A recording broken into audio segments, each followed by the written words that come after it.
Hello, and welcome to my review of a 1983 Suzuki GS650. Let me tell you a little bit of history about the Suzuki GS line of motorcycles. Before 1976, Suzuki was focused on two-stroke motorcycles, the best example being their GT750 inline three-cylinder. But since two-stroke road bikes were being phased out, Suzuki needed to develop a line of four-stroke machines. In 1976, they came out with the inline four-cylinder GS750 and the parallel twin GS400. Up until 1989, many variations were made with the engine sizes ranging from 125cc up to 1100cc. This particular model is from 1983 and it is a GS650GL. The G means it has a shaft drive and the L means it is the cruiser style with chrome fenders, step seat, and swept bars. The backrest is aftermarket. I'll break up this review into 5 different categories and give each one a rating from 1 to 10. First will be style and design. This motorcycle is what would be considered a UJM, or a universal Japanese motorcycle. Japanese bikes from the 70s and early 80s were given this title because they are highly similar in design and functionality. The styling features that stand out on this bike are the swept-back handlebars, megaphone mufflers, large leather seat, and chrome parts all over. In my opinion, it is a good-looking bike with vintage style that is timeless. Removing the passenger backrest would be an improvement, however.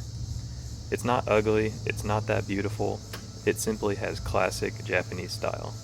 I'll give it a 6 out of 10. Let's talk about its performance. Powering this thing is a carbureted, air-cooled, inline four-cylinder engine. It puts out 73 horsepower and 42 pound-feet of torque. It literally doesn't have a red line, and I am not brave enough to see how high it goes. I assume it will rev until valves start floating or the engine explodes.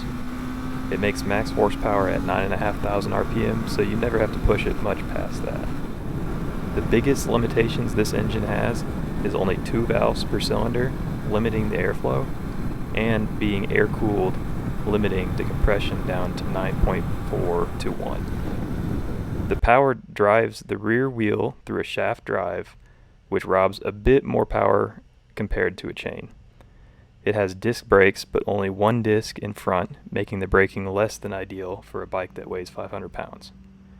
Cable clutch feels alright, but it is too heavy to use with just 2 fingers, meaning most of the time I use all 4 to engage it. The suspension, not that great. Rear springs are super bouncy and the front bottom out under hard braking. The L model comes with air adjustable forks, but the replacements I got do not have that, so it may be nicer than these are. I did a 0 to 60 test going easy on the clutch that is slipping a lot on the launch. All in all, this bike performs decent with a reasonable amount of power, but it is mainly focused on being a cruiser. With a little bravery, you could lean it over in the corners a lot before it scrapes, but with these handlebars in seating position, it will not be very fast in the twisties. For overall performance, I'll give it a 4 out of 10. Now let's talk about comfort. I think this is one of the most comfortable motorcycles I have ridden, mainly because of how soft and plush the seat is.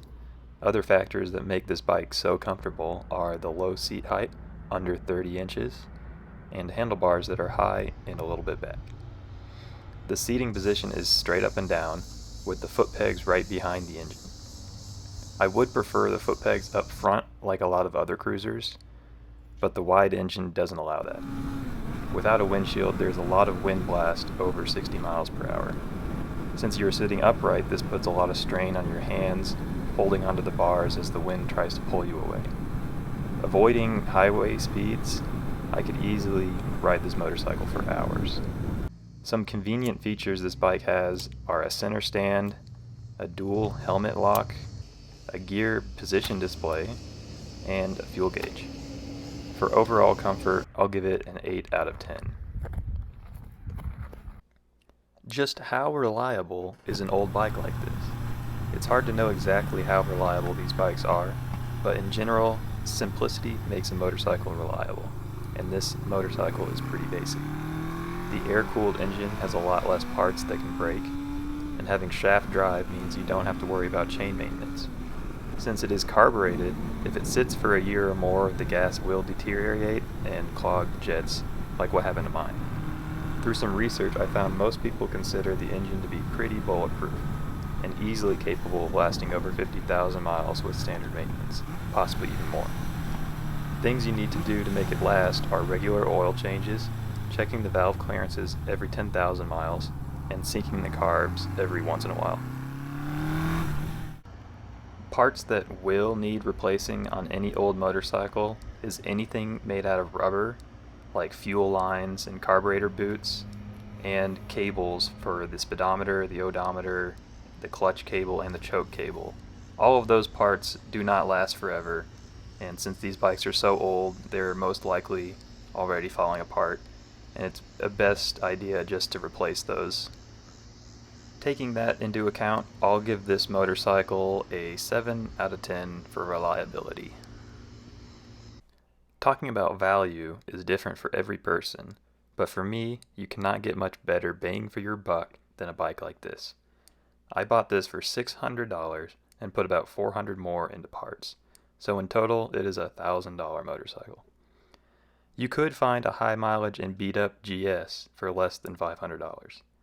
Considering how good of shape this one is, and how low the mileage says, I could probably sell it for $2,000 if I cleaned it up and polished the chrome. If I decide to keep it for a long time, the value will only increase as it becomes more of a collector's item. So if you're looking for a budget, comfortable cruising motorcycle, look no further than an old Suzuki GS. It gets a 9 out of 10 for value. Totaling the ratings I gave in each category gives this bike a 34 out of 50. Since this is the first review I've done in this format, there's nothing I can really compare it to directly, but I believe this is a pretty good score for a bike that is this old. I would recommend it to anybody that's looking for a cheap, comfortable cruiser, or perhaps someone looking for a first motorcycle.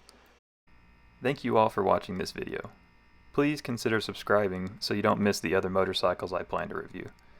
If you have ridden a Suzuki similar to this one, share your experiences in the comments. I love to read them. Thanks again, and I'll see you in the next video.